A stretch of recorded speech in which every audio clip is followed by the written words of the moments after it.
we do today. And then that led up to the crash of '08. I call it the debacle in my book, but the entire crash was the impetus to what we are today, because my head was in the sand for 4 years because we got wrecked. But when I came out of that and everybody started saying, get your head out of your butt, you got to get it back to work. I just set up sort of like new rules: no banks, no putting my name on personal guarantees, no using gobs of my own money, and no more kind of like doing one deal get paid, like that transactional world. So those criteria led to buying and selling creatively only, and it led to us trademarking the 3 paydays, which is different ways to get paid. So that was an ugly 4 years, 2008 to 2012. But then organically, this all happened. I mean, my kids joined me.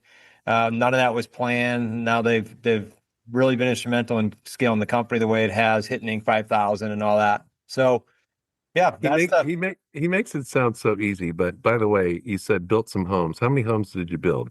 Early 90s, we built 100+ homes. What we would do, I was naive then. I was in my 20s, so I didn't know it was creative real estate then.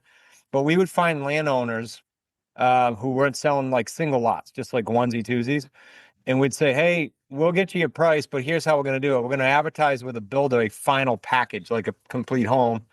Once we find our buyer, we'll then build the home. Then you'll get paid at the end when the buyer gets financing." Now, again, I don't even know if I would attempt that today, but the market was such that they said yes. All the subcontractors waited till the end of that process. Like, it was quite a thing we had going on. We did that for several years. No way. So you got subs, framers, foundation builders, siding, drywall. All these guys say, "Hey, look, you're not going to get paid until I sell this thing. Probably going to be about 6 months." Welcome to the Small Business Safari, where I help guide you to avoid those traps, pitfalls, and dangers that lurk when navigating the wild world of small business ownership. I'll share those gold nuggets of information and invite guests to help accelerate your ascent to that mountaintop of success. It's a jungle out there, and I want to help you traverse through the levels of owning your own business that can get you bogged down and distract you from hitting your own personal and professional goals. So strap in, adventure team, and let's take a ride through the safari and get you to the mountaintop.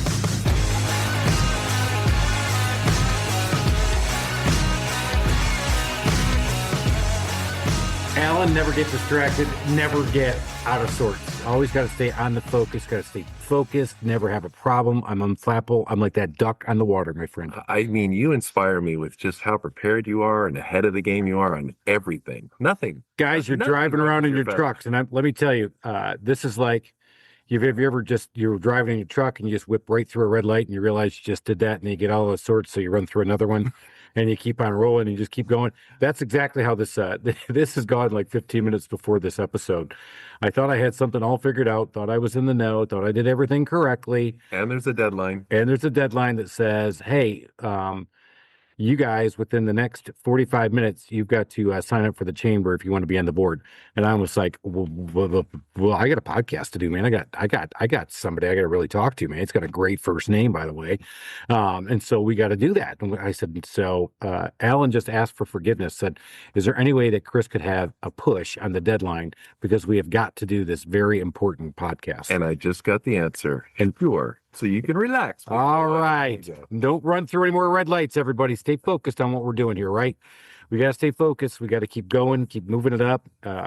So let's jump into it. Usually we talk about Big Daddy talk, but the only thing I did is I had the kids come home, and what'd they do again? Hey, Dad, any more money? Oh, of course you do. And they drank all your bourbon. And they drink all my bourbon. I'm not happy about that at all. My daughter was knocking back Fall Dark and Stormies, my friends. There's apple cider, bourbon, and lemon juice with a little cinnamon flavor in it. And they went down a little too easy for Sydney, not me. Your daughter under the bus. That's right. Hey, she doesn't listen. Do better. Yeah, that's right. That's why we do it. All right, guys, we got a really unique episode compared to what we always talk about. We're going to be running up Alan's line of business, talking about real estate and all that stuff. It's going to be cool, about coaching and all that stuff. We got Chris Prefontaine on from Rhode Island. And once you get to hear him, you're going to understand what wicked smart sounds like. We're going to park some cars. We love it. We love the accent. Hey, Chris, welcome to the show, buddy. Thanks, guys. I got to get you guys some gear. That's what I think it went out, but not in time for the show. So we'll get you. I love it. Do we get a wicked smart shirt? You do. Nice. I'm excited. Nice. All right, Chris, tell us a little bit about what you do. And let's talk about what you do today. Then we're going to back up and how the hell you got into this stuff. Yeah. So today we still do our own properties. When I say we, family company, my son and I and son-in-law, we buy and sell without banks, meaning we buy everything creatively. So no cash, no credit, no taking bank loans. And then we coach. So the Wicked Smart companies coach all over and mentor all over North America, mostly US. We're in about 80 markets. So when I say we coach, the differentiator here is we do deals in the trenches with students, far different than here's a course, good luck. And then all the stuff happens and life happens, they don't know how to do it. So we actually revenue share on deals all around the country. That way they're learning and doing interaction while they're doing deals. Best way to learn. So that's kind of like the snippet of what we do today. Yeah, that is, I think, like I said, that's going to be a really unique topic. I think for everything we've been doing, we've been doing this for 4 years, year and a half now. I hope unique is good. It is. Right. I'm pumped because obviously we're all going to learn something about all that. We tend to focus on home services, and I like it when we have somebody who's not. No offense to the folks in home services, but it's just kind of fun when we have somebody in a different industry, or we've had authors, we've had economists, we've had all kinds of people on. But this is going to be good. It's still a great business story. And for those of you guys who got offended, that's Chris at thetrustedtoolbox.com. Just start with Backslash Allen. Yeah, F Allen? put subject line F Allen, and I'll take care of it from there for you guys. I'll slap him around. Yeah. So again, Chris, how did you get into this? Has this always been a real estate thing? Have you always been doing this? Tell us a little bit about how you arced into all that. Yeah. So I'm going to age myself here, but I've been at this since 91. So 34 years. I grew up in a family business, nothing to do with real estate. It was a welding supply business and industrial gases. But my father bought his own building. He built his own buildings or bought them and then leased them back to his company. I remember being like, I don't know, 10 years old, trying to figure that one out. Like he was the same person and get how that works. Now, obviously, in hindsight, I get it. So he built them, leased them to his companies, and then he would hang out with real estate people. He just did like on the side. So I was around that at an early age. So when he sold his company in 91, I lasted about 3 months and they fired me. I was supposed to be there for a bit as a general manager. They fired me. My kids were like 2 and 3. So I had zero income coming in about a week. Luckily, I had some real estate going on the side, building some homes. After that, did a brokerage. After that, coached realtors, not investors, like we do today. And then that led up to the crash of '08. I call it the debacle in my book. But the entire crash was the impetus to what we are today. Because my head was in the sand for 4 years because we got wrecked. But when I came out of that and everybody started saying, get your head out of your butt, you got to get it back to work. I just set up sort of like new rules, no banks, no put my name on personal guarantees, no using gobs of my own money, and no more kind of like doing one deal, get paid, like that transactional world. So those criteria led to buying and selling creatively only. And it led to us trademarking the 3 paydays, which is different ways to get paid. So that was an ugly 4 years, 2008 to 2012. But then organically, this all happened. My kids joined me. None of that was planned. Now they've really been instrumental in scaling the company the way it has, hitting 5,000 and all that. So, yeah, he makes it sound so easy. But by the way, you said built some homes. How many homes did you build? Early 90s, we built 100 plus homes. What we would do, I was naive then. I was in my 20s, so I didn't know it was creative real estate then. But we would find landowners who weren't selling like single lots, just like onesie twosies. And we'd say, hey, we'll get you your price, but here's how we're going to do it. We're going to advertise with a builder a final package, like a complete home. Once we find our buyer, we'll then build the home. Then you'll get paid at the end when the buyer gets financing. Now, again, I don't even know if I would attempt that today, but the market was such that they said yes. All the subcontractors waited till the end of that process. Like it was quite a thing we had going on. We did that for several years. No way. So you got subs, framers, foundation builders, siding, drywall. All these guys say, hey, look, you're not going to get paid until I sell this thing. Probably going to be about 6 months.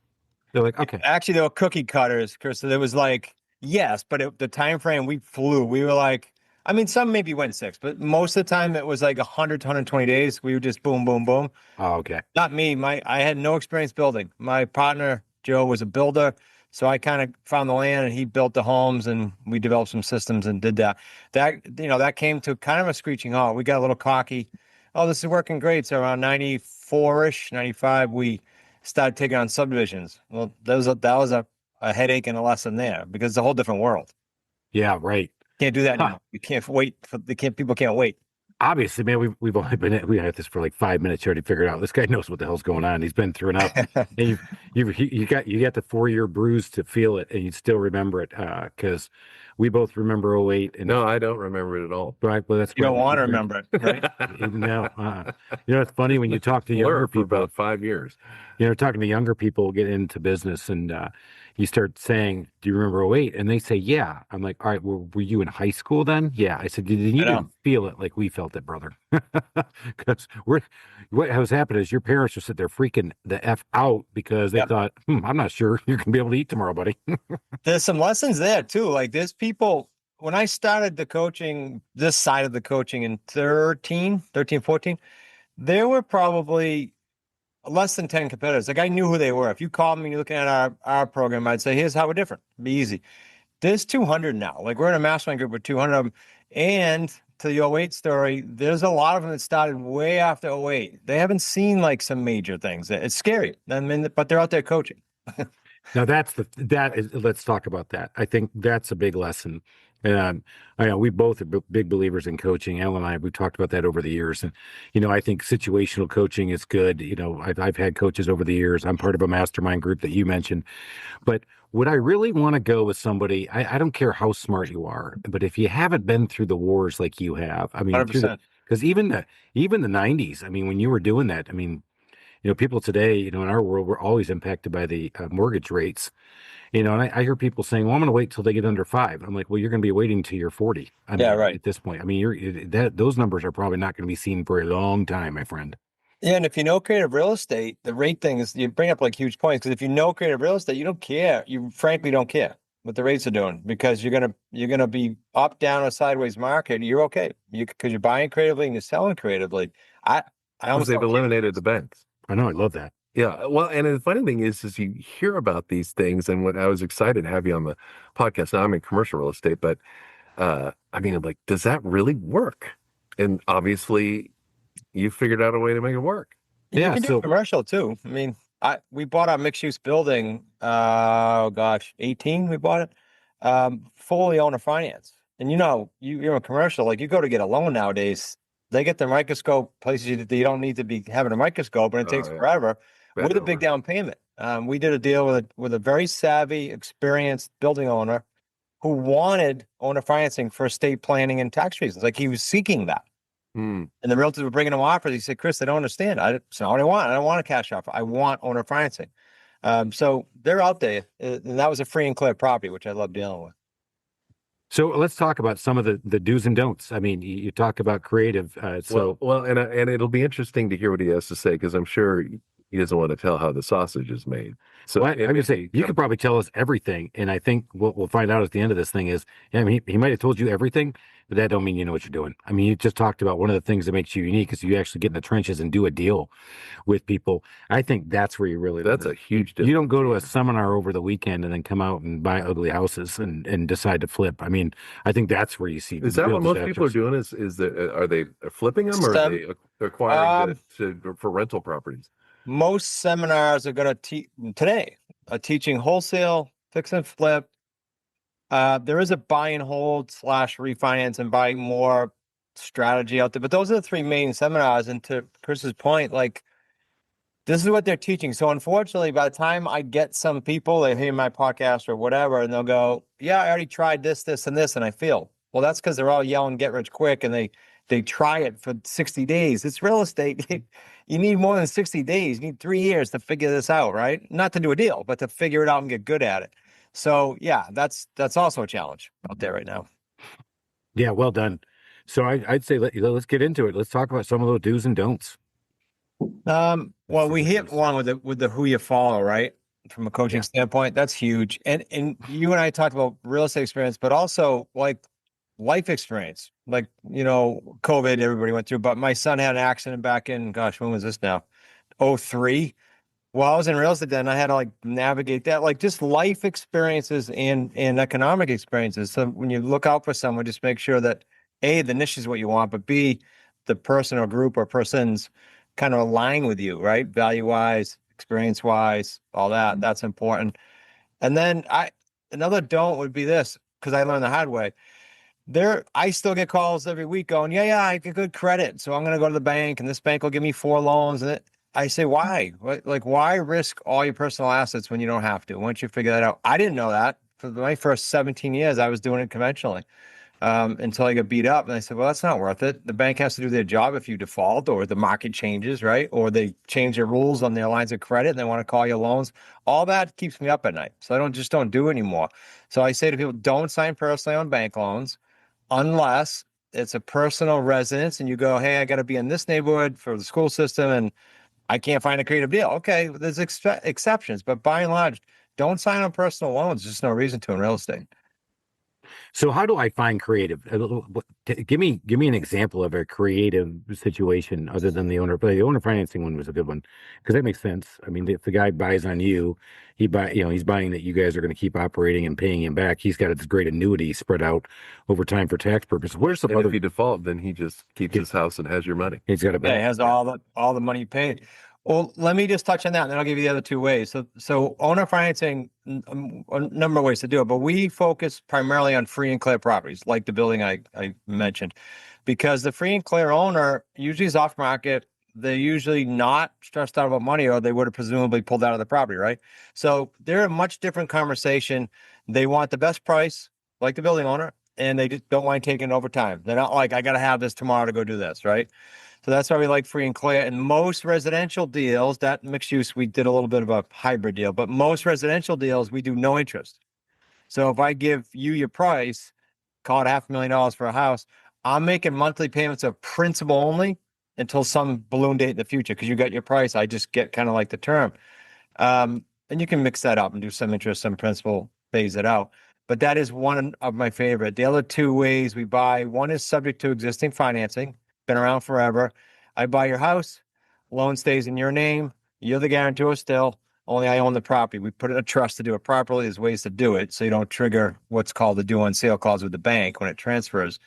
So without getting into legal, and I'm not an attorney, let's be careful with how we do that and who we do it with.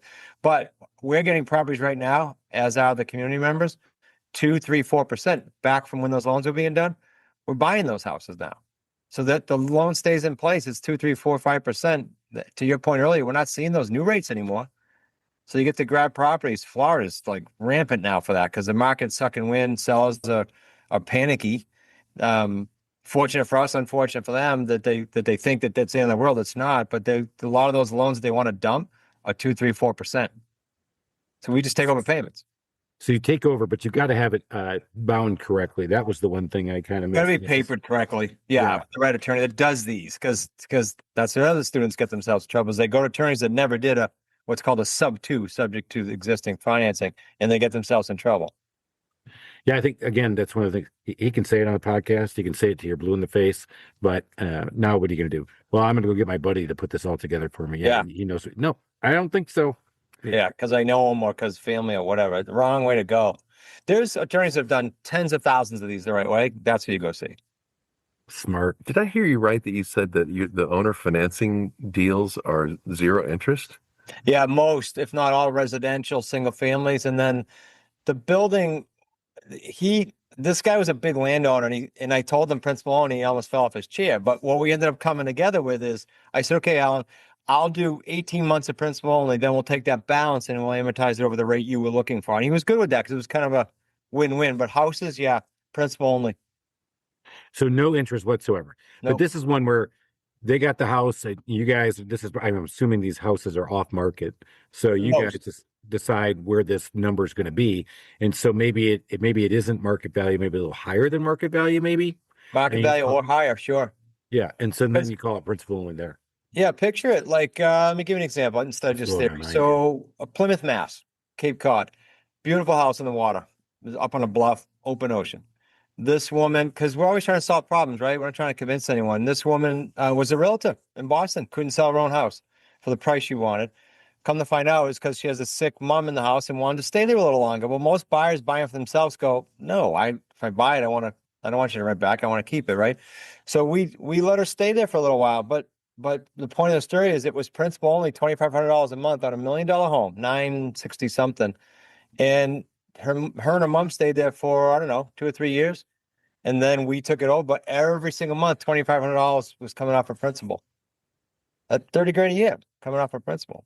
So what'd you do with that property after that? Then you go and sell it, or We typically put a rent-to-own buyer in there that needs time because there's a big, like it's enormous now. COVID drove it higher, but people like leaving corporate America and starting their own business, they're not bankable for 2 years. Banks call it seasoning. So they go to buy and the bank goes, oh no, we need 2 years. So we put them in the home, rent to own, while they get mortgage ready. And in the case of that oceanfront, we let her and her mom stay there. For every month they stayed there, we didn't make the $2,500 payment, but they credited $2,500 because they get to live there. and that's what I was going to ask. So that's where the creative part works. They didn't pay you $2,500 to live there, but you didn't pay them $2,500 towards the principal. And when they were ready to go, then we just deducted the amount that was due Every month. Yep. Yeah. Huh. Interesting. That was unique because she was a realtor. So everybody looks at me and goes, why did she do it? Because she had a problem. She wanted to live there with her mom who was sick for it. Nobody, like, if you just solve for the problem, right? And if you can't, let me talk about who we can't buy from. Like, they need the money now to go buy something else. So they're doing a 1031 exchange. Like, they can't wait for their equity. Okay, then I'm not your buyer. It's okay. There's plenty of deals out there. All right. So in your coaching, one of the things you talk about is doing the deal. How do you attract those kind of deals? How do you find those kind of deals and forage for them? Yeah. Most students can accomplish their goals we have a service that pulls expired listings they didn't sell with a realtor, for sale by owners trying to sell on their own, and for rent by owner. Those three categories usually provide enough leads, depending on what market the student is in, to accomplish their goals. And I say that because our deals with the 3 paydays are pretty lucrative. Like, around the country, low of 45 grand to a high of 350 grand per deal, all 3 paydays. They're big deals. It's not like someone has to go out and do 50 deals, right? If they do a handful, they've probably leave their JOB. So that's one service. And then I like free and clear, like we've been talking about. So you can just buy that list and you can have virtual assistants call that list. So we're not doing the initial call either. We just have virtual assistants who have been trained call that free and clear list, see if they are interested in or open to selling. Interesting. Yeah. All right. So you sold that for your students. That's pretty cool. 3 paydays. Can you give us an overview on that? Yeah. So remember how that was born? I came out of the crash and I was like, man, like I feel like I was on a treadmill every January, right? Do a deal, get paid, build a house, get paid. When I was a realtor, sell a house, get paid. It just was like a treadmill. So the 3 paydays are sort of like, if the 3 of us were going to start a business, it's a great entrepreneurial model because it's now money, and I'll explain what I mean. Then it's monthly money, and then it's long-term cash out. And how the house works is, when we put that buyer in the house, remember, who needs time because they just started their own business, they come up with a down payment. So at the beginning of the deal, that's non-refundable. Average for our family team, 20, let's call it 25 grand. I'm averaging down. Then the second I put them in that, I'm paying that seller something, say on that oceanfront home, it was 2,500, but I'm collecting something more from that, we call it a tenant buyer, while they're looking to get financing. So let's say, I think that one was 4 grand. So 1,500 a month now. I get the upfront, then I get the 1,500 a month spread between what I'm paying the seller and what I'm Payday getting. 2. Payday 2 is the spread. Yep. Payday 3 is really cool because remember all that principal pay down? Payday 3 is, I marked the price up a little bit. Like that house we sold for $1,250, I think it was. But I also get the accumulation of all that principal pay down. I'm not paying it. I'm paying the payment and the buyer's paying me. That's my payday 2. So the payday 1, 2s, and 3s, like we set a record last February. It was 350 grand for this house in Maryland. It's depending on price range, right? So like California, Miami, some of these higher end markets, there are no deals under 6 figures for these students. So Oh boy. Yeah, that's right. pretty good exit for most people come to us with a nice, healthy 5-figure or multiple 6 figures, and they can usually get a plan together for 2 years to go ahead and exit that if they're serious about it. Interesting. Go ahead. Yeah, what's the process? So somebody discovers you. What's it look like? What's the journey that they take with you? Is this a student now, you mean? Yes. We start them. I'm big on free. Like for your show, I'll give away the free books. Why? Because it's just a lot of junk out there. I just want people to, like, if it's the niche, I want them to know ahead of time, and then they can look at other things. What are some other things? We have an academy. It's online. It's self-directed. It's pretty robust. Like, it's grown over the years. Pretty robust. 60 some odd videos, PDFs, live calls. That's called our Quantum Leap system. And then, so they learn the 3 paydays. They learn each niche we just talked about, owner financing, subject to, we go into lease purchase. They learn all the basics. Some will go off and do deals on their own. Some will opt to get into some group coaching programs for some more guidance, and others will be more serious. People get into what we call the associate program, where we do the deals with them. That's what I was alluding to earlier. And that's what when I said we're in 80 markets, those are sort of the associates that say, look, I'm serious. I need you over my shoulder, or I want to leave my job. I want to run fast. And they join that program. That's sort of one of our values is effort for effort. So that's, it's not like, hey, you have one coaching call, see you next week. A lot of programs out there like that. Like, yeah, I got a deal. No, see you next week. We have group coaching calls, but then we have 5 coaches. I coach the higher level. And if you get a deal, you could be talking to a coach 3 times a day to get that deal done. Why? Because we rev share with you. It behooves us to get the deal done. So those are different ways to participate. Whether it starts free, goes to the academy. If you want to go further, goes to coaching.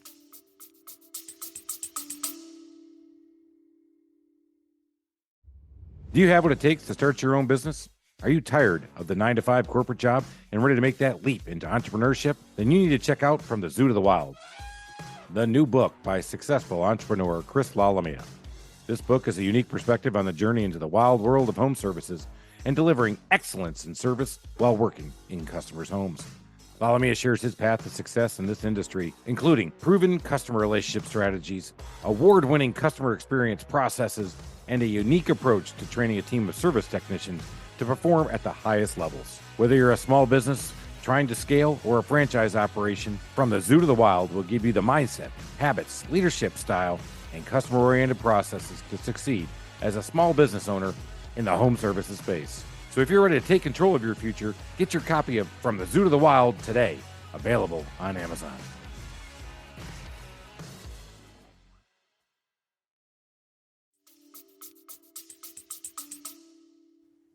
Wow, that's a pretty enticing program. You can start on the free, you can try it out, see if it's for you, and then keep moving up and doing it. How many people do you have in your higher level coaching program today? We got about 100 and a quarter, 125 or so around the country, and then 80 active markets, give or take.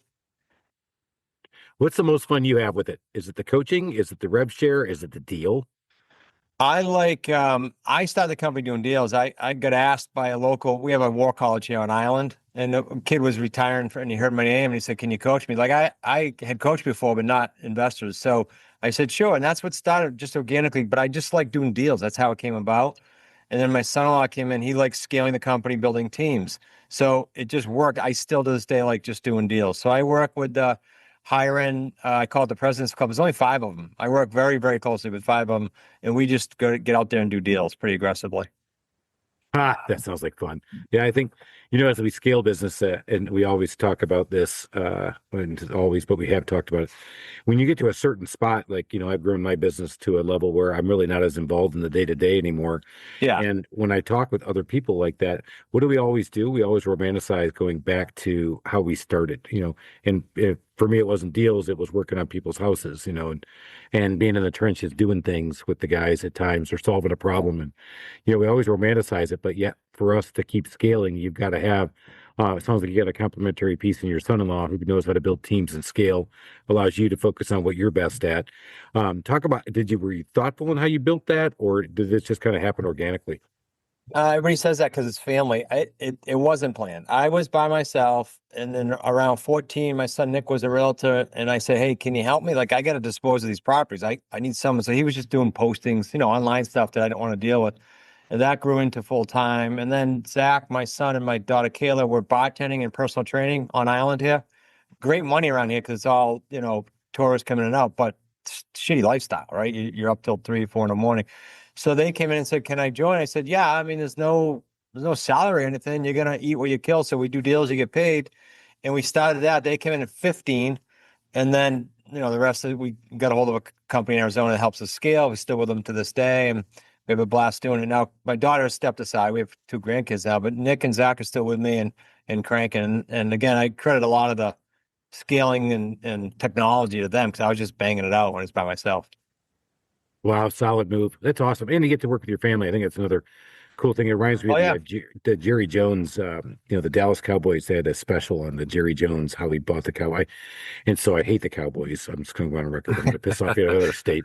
But you like the story. But the story was this. Yeah, he bought the Cowboys, and he said, I'm doing this to get my family in business because I want everybody to come in with me. And to this day, all of him and his kids are still running that I didn't business. know that about him. That's cool. Yeah, the whole thing was about I wanted to be with my family. And on my side, my kids have run as far as they possibly can away from me to never get in my business. So clearly, I'm not Jerry Jones. Yeah. Maybe I should like the Cowboys. Yeah. All right. So as you're out there, you're doing your thing. Are you looking to scale your business now, or do you like where it's at now? What do you get your where do you get in your fun with? Yeah, no, I'm looking to scale it. I personally, I'm gonna call for this. I'm in here in the office 3 days a week, but I'm always on and I'm always playing with deals and playing with stuff. But I'm in here 3 days a week. I love that schedule. Tuesday, Wednesday, Thursday. And yes, we're looking to scale. My son-in-law is only 37, my son 37 and 38. So they want to crank it up. So I want to leave some cool things with them. But I also know that if there's going to ever be an equity moment, then we've got to be even stronger and bigger than we are now. And I think that'd be good to set them up, literally set them up for life if we do it right over the next half a decade here. Nice. That's good. So you're leaving your legacy. I think that's another thing that you start thinking about later on in the career or the life cycle, lifespan of your business. We've had guys on, in fact, my buddy who's brought his friends, his sons all into this fold, the awnings above, Jerry French, and he's doing that. I think you start thinking about that, but you want to leave that legacy. You want to leave a mark. I am so proud of you to be able to talk about other people doing a great job with legacy when I know how much it hurts. It does. I'm not lying. I'm sorry. They ran as fast as they possibly could. One's becoming a lawyer and one's becoming a PA. So, But it's good good news is for you I'll to have have a lawyer. I need a lawyer, and I'll Yeah, need nothing wrong with that. And I did have somebody who was critiquing my entire health structure over the weekend, which is that's a blast. Couldn't wait for it to go to our That is next so much rotation. fun to go out to dinner with somebody who's The whole time. yeah. Yeah, Really? we get another drink, and then she's like, "Is that really what you want?" I'm like, "Oh yeah." In fact, I want to double And that. you keep asking, I want even more than that. Yeah. So when you talk about real estate and the creative stuff, what are some of the obstacles people, when you first start talking to them, are people kind of giving you that side eye, like, "All right, man, you're one of those fancy dancers." Do you find that you feel like you're having to overcome the charlatan kind of mind? From a seller, you mean? Yeah. No, I Not think typically if you're scripted enough to like get to what either the market's not giving them or they're trying to accomplish, right? Their problem. Then all of a sudden that all goes away. They're going, where's this? Like, how? Tell me, where's the solution? Like, I could think of all kinds of examples, but like unlike the free and clear person, divorced couple recently, not amicable, mortgage is 1 month behind. It's going to be soon, too far behind. So we bought that property subject to that loan staying in place, and all of a sudden their credit repaired itself, right? Because we took over payments, and that's a happy moment for them. So they didn't care how they did it. Let's like to do it. How does it work? Because we're solving a problem. That house was going to get foreclosed on. That's just an example that came to mind. But See, I think that would be so hard because I think if I got that call, Alan, you got that call, I'd be like, no, thanks, buddy. I think you're up to something. Well, and I am kind of curious. And they have an interesting list system because I wonder how many people that they have to touch in order to get but if they get the right person who's stuck, then this is a lifeline. It's a total lifeline. Yeah. So I guess, so what is that virtual assistant call to action? Like, what I mean is how many do they have to call before you actually get on the phone with somebody? I'll give you some ratios because we've got them for over a decade now. So live to dial. So they dial 200 calls. They get live about 20%. So let's say they talk to 40 people. Live to lead is going to be somewhere around 10 to 15%, might be as high as 20. So let's just go low and say they got 4 leads in there. About 15 leads will get us an appointment. About 17 to 25 leads will get us what we call a property under agreement. And if you want to just cut right to the chase at the end, about 40 of those leads. So if you can call enough people per month, it ends up being like 10 or 15 a week. 40 leads will get you a deal. Now, it's not someone comes in, their first 40 leads, they got a deal, but over time, the average is going to get them humming along at like 1 deal a month. So most people come in and say, show me how to do like 6 to 12 of these, in which case we want to get them up to about 10 or 15 leads a week is the long and the short of it. And that's not daunting. So the VA does that, gives you the 10 or 15. You're going to make 10 or 15 solid phone calls, and you got to learn the scripts, which we teach, and the coaches actually do some of the calls with them when they're new. So it's not a daunting task. You just got to learn the skill set.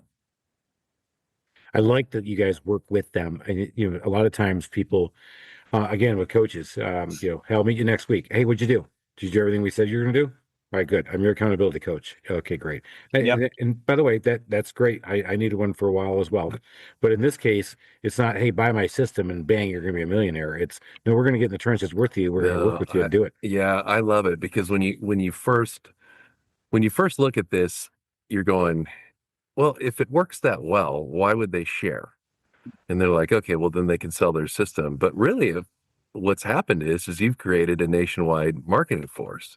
And so it's a total win-win for the people. I'll give you the exact conversation on to your point. Spot on. So my son-in-law came in once. I think this was probably when we started this program, 16, and said, look, like we can keep doing deals, but we can't really go out of the area without boots on the ground. You can, but it's harder. We can do it virtually, but it's harder. After COVID, it became a little bit easier if people accepted it. Then he said, well, why don't we like partner with them, but not really partner with them because it's their deal, but we get a piece. That's how we get to expand all around the country, but not try to water ourselves down effort-wise and liability-wise. So we get to do the amount of deals and get to have a chunk. And I tell you what, when you coach, anyone who coaches goes, I get it now. When you coach and someone goes from, like, I was broke after the crash. I went from a house on the ocean here in Newport to a one-bedroom apartment. So I get my credit's trash. I get all that. So when I see people and I get to help them through that, that's beyond satisfaction, right? It's a whole new experience. That's what keeps me going. It's never boring. Everybody has a different headache, right? A different problem in their life. That's kind of the mindset piece of the game, but that's what I love doing. Yeah, no, it sounds like you're walking the walk and talking the talk. I mean, this stuff is very interesting. I don't know if I would have sought it out. Are most of the people that you're working in the top 5, those guys are probably, this is their full-time gig. Most of the people who join into your group and get to the paid version, is this a part-time side hustle or is this something that they're aiming for full-time? Most, if not all, start part-time because of the nature of real estate, right? And so many niches doing a garbage job. So by the time they get to us, they're like, just show me like a path. And then not all want or need the path to get out of the job right away. But those that do, we set them up on a very, very specific program. I'll give you a quick example because we talked about the niches. Gentleman Rick, he's actually in New Hampshire, not too far away, coincidentally. But he came in, I kept hearing his name because I wasn't at that level that they coach him at. So I just called him up one day and invited him to one of the higher levels, and we got after it. And come to find out, he tried wholesaling, he tried flipping. It's just that he worked for the government as an engineer, like on submarines, for 30 years. 30. And he had 180 employees working for him. So every time he tried one of these niches, it's like a job. I got to go flip a house or I got to go wholesale. Then I got to go do it again. So we took him, put him in the conference room, post-it boards all over the place, post-it notes, and we got a plan with him for 24 months. And he left that government job. That's 30 years, and he made good money, 6-figure plus. So that's an example of it can be done if they'll commit to it. Not I got a goal. It'd be kind of cool if I left my job, but hey, I'm committed. Just show me how and hold me to that. And that's what we did with Rick. We did it with a lot of people. Judy was another one, multiple 6 figures up in Maine. Couple of years, maybe a little longer for her, closer to 3. But she left that. These are big salaries, right? And long-time jobs. So we love doing that. We call it escaping the W-2. Escape the W-2. Is there a certain profile of somebody who's successful? Yeah. No particular order. Like podcast listeners, quite frankly, are avid learners, and they tend to be coachable because they don't sit out and hang on podcasts for 45 minutes. So I tend to get a lot of really quality leads from doing my shows. The other people that tend to gravitate towards us are people that either were in a family business or witnessed an entrepreneurial business when they were growing up and kind of want that. Like they'll see our family and go, hey, I want to do that. I want to bring my kids. And they come with their kids to the event and everything. The 5 and 6 figure earners I told you in corporate that want to escape, that tends to be solid because they're not looking for a deal tomorrow. Like I needed a deal tomorrow when I started. I needed oxygen. But if they come in and have a bandwidth and they go, hey, Chris, just teach me. I'm okay. I don't have to do a deal tomorrow. They tend to be really good. It's just a process. I tell people you're going to do deals along the way, but give yourself like with blinders on 3 years, not to do a deal, but to learn it so you can like fly a little bit on your own. You're not with us for life, I think that's the one thing. If somebody heard what he just said, that you're basically, I'm gonna try to scare the hell out of you because I'm not gonna make you rich quick. This isn't gonna happen in 60 days. You give me 3 years and you're gonna get there. You'll have a good experience, period. Yeah. So are you scared? You want to get out? Great. You want to go in? You want to put the work in? You want to make it happen? Then we got somebody. I like that because that shows a lot of entrepreneurship, grit, determination, and somebody who isn't just thinking about the quick buck and the quick flip. Yeah, it takes the BS out of it. It does. So quick. Because there's so much BS. I can't tell you how many people I've watched who said, "Oh yeah, I flip houses," and then when you really dig in, I finally had one guy tell me, "Yeah, well, I got my ass handed to me on this last one. I lost, I lost 18,000 on this one deal." I was like, "Oh, there you go," because people have always asked me in my world, as a handyman and remodeler, how come I didn't flip houses when COVID hit? And I said, because that wasn't my skill set. I didn't know it. I knew enough to know that that wasn't something I could pull off. And I didn't know this. Maybe if I would have known the smart real estate coach, I may have probably tried something. Don't know. But you mentioned grit. Quick story. You guys remember? You remember the movie Rudy? Yeah. So the real Rudy Rudiger, we had him into our 2018 event, and the entire event was built around kind of what you just said. Oh yeah, I get that, because it was all about the grit. And then we gave Duckworth's book out, which was Grit. And because we just want to instill that, like it's going to take that, and we just hammered that like for a whole half a year, all on grit. Yeah, I think it's underrated when it comes to what makes entrepreneurs successful. Besides being neurotic, overly optimistic, as Alan has always mentioned. Fatally optimistic. Fatally optimistic. Thank you, entrepreneurs. So that's F. Allen, Chris at thetrustedpoolx.com. He is not pissing on your dream. He is just letting you know you better get real about it. So it's hard, right? Entrepreneurship is not easy. You got to know that. It is not for sissies. We got to get after it, make it happen, get going. God, we're coming to the end of this. Chris, a little bit more about how people can find you. I promised at the beginning I'd give them all a book. They'll get a couple books. Just go to wickedsmartbooks.com/safari, and they'll get them for free. And it's not one of the free offers where it says free and then you got to put in shipping. Yeah. It's free. We ship it. It's our cost, our dime. You get it for free.